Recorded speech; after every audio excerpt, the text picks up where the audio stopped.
Welcome back to my channel. My name is Andromedus. Hopefully I'll be able to get this video done because I forgot to charge my phone. So let's hope I get it done in one take. I wanted to continue on with the freshness idea of it, and the reason why is because I ran into something that is kind of common, unfortunately. But first let's talk about it. Let's give an example. This doesn't matter what brand it is. But see these little clips right here? These right here allows you to be able to fold it up and close the bag up really good. And if you squeeze the air out as you're folding it up, it gets most of the air out, and it prevents it from going stale or less fresh, whatever, a lot quicker. Also, like I said before, put in the fridge if you're not using all of it. Because see, I got about that much left of the bag. It was full, but I didn't need all of it. I put part of it in the hopper on my grinder, and then I put the rest of this in the fridge. But here's something I wanted to show you. I'll see if I can get this where you can see it. Alright, the dang thing was focused. Where am I looking for? Yes. I don't know, can you see that? Oh, things are backwards. That's weird. Anyway, it says June 14th. Now, usually, 2023. Usually that fits within my comfort range of where my freshness is. But even though this says it was just last month, it's not as fresh as the bag I'm still using that I got the month before. So this having that date on there sometimes doesn't mean it's going to be as fresh as what it could be. Sometimes it just, I don't know. I think they just put arbitrary numbers on there because they have to. It's frustrating when you're trying to buy beans on a budget and try to keep it within a certain freshness or whatever. Just like I told you before, I have seen some that didn't fall within my comfort range. I didn't have much of a choice, didn't matter, and I ended up, and they'd be like,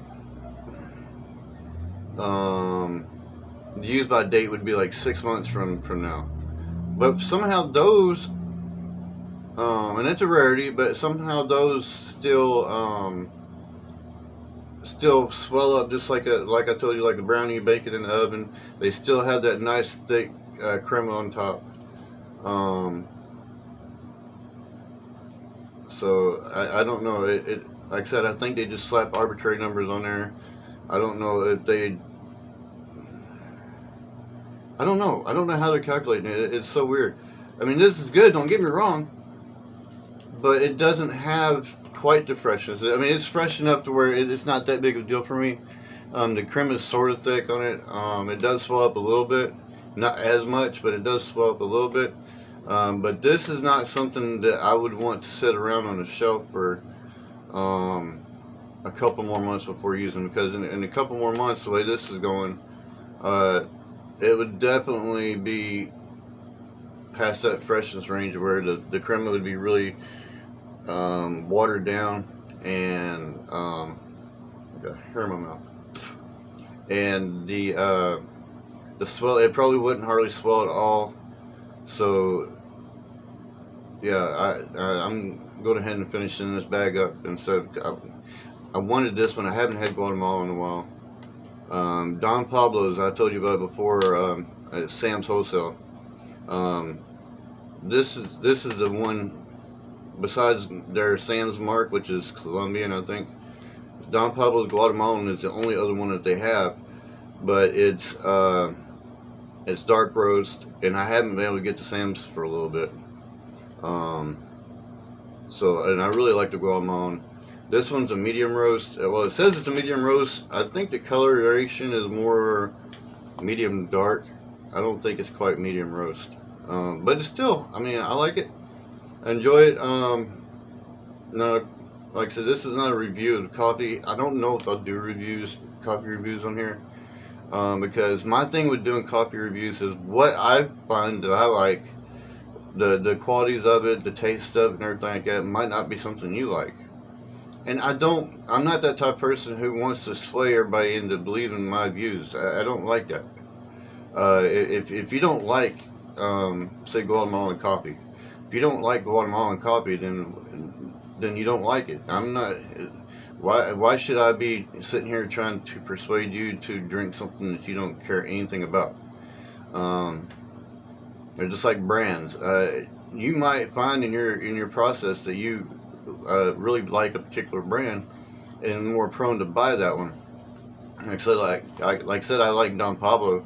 At Sam's, the only one they have is the Guatemalan, but they do have some on Amazon, different ones. For some reason, though, they seem to always be stuck on dark roast coffee. I don't know if that's what they only know how to do, or if that's what they consider their specialty, their expertise, or whatever. I don't know. But yeah, so I like them a lot. But I'm not going to sit here and try to tell you that that's what you should buy. That's purely up to your taste, and don't let anybody try to push you in one direction. And it don't just apply to coffee. When you're looking at reviews and everything, be careful what you're doing. And this turned into a whole different video, but be careful what you're doing and what you're reading. There are people who post reviews because they're getting something out of it for posting it. There are people who post reviews because they just like being trolls, just like the comments on YouTube. And there's people who post reviews that don't know anything about what they're doing in the first place. And because of that, they're having a bad experience, but they equate the bad experience to the product that they're reviewing. Like, I've seen people do reviews on computer stuff, computer parts. But you can tell from the review comment that they have no idea what they're doing. And so, but they're still saying that there's something wrong with the computer part, and it's not. What they're doing is wrong. So you've got to look at reviews very carefully, but don't ever let reviews sway you to buy a certain type of a certain brand or a certain whatever.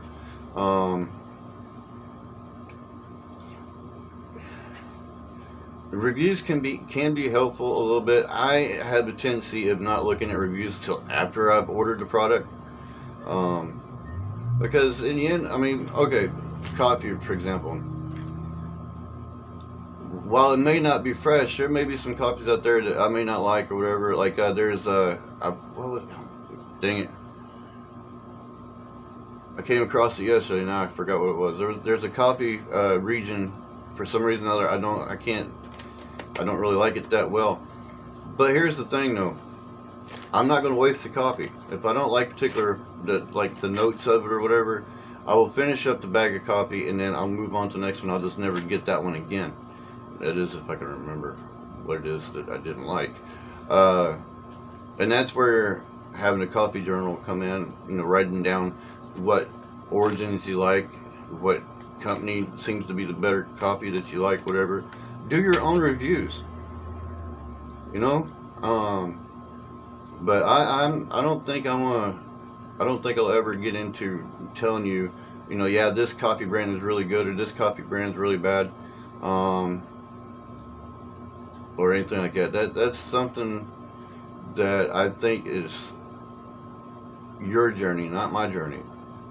My journey is what I like to drink and whatnot. The only thing I'm here to tell you is how to buy coffee or give you tips on how to buy coffee on a budget and what to look for and whatnot. It's what you like, the brands and the flavors and all that. It's on you. So if that's what you're here for, then sorry, I'm not going to do it. So yeah. Hopefully, I have no clue what I'll be talking about in the next video, but I haven't been awake very long either. So anyway, if you like my channel, like and subscribe. Check out the other videos. Check out the coding videos, because I think that everybody should have an idea of what coding is really about before, even if they don't really want to do that. Because I think a lot of people have a misunderstanding about it. Hopefully I can keep more coffee content coming if you like that. So without any further ado, we will see you in the next video. Peace.